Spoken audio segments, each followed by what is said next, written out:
Zee 24 Taas एक पाऊल पुढे।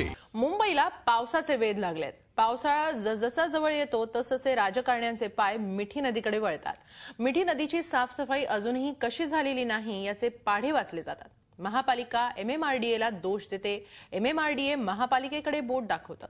वर्षानुवर्ष हेच सुरू आहे। यंदाही मिठीवरून राजकारण जोरातच आहे।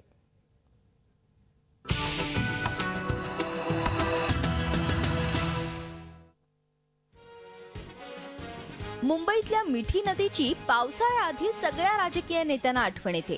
दरवर्षीप्रमाणे भाजप नेता किरीट सोमय्या याही वर्षी मिठी नदीवर पोहोचले आणि मिठीची साफसफाई झाली नसल्याबद्दल सरकारला सुनावलं। सबसे बड़े जिम्मेदार है मुख्यमंत्री, क्योंकि उनकी अध्यक्षता में मीठी नदी प्राधिकरण चल रहा है। मीठी मिशन ये मीठी नदी का कमिशन बन गया। याआधी 17 मे रोजी मुंबई उपनगराचे पालकमंत्री नसीम खानही मिठी नदीच्या दौऱ्यावर गेले होते। त्यांनीही अजून महापालिकेनं मिठी नदीतला गाळ का काढला नाही असा सवाल केला होता। मुंबई का क्षेत्र महानगर पालिका के अंडर में आता है। ये सारी चीज देखभाल करना, साफ सफाई करना, नागरिक सुविधा मुंबईकरों को पहुंचाना, ये मुंबई की महानगर पालिका की जवाबदारी है। तर 14 मे रोजी शिवसेना कार्याध्यक्ष उद्धव ठाकरे आणि महापौरांनीही मिठी नदीवर उपस्थिती लावली। महापालिकेनं मिठी नदीची साफसफाई केली आहे, पण एमएमआरडीएनं काम व्यवस्थित केलं नसल्याचं सांगत एमएमआरडीएवर निशाणा साधला।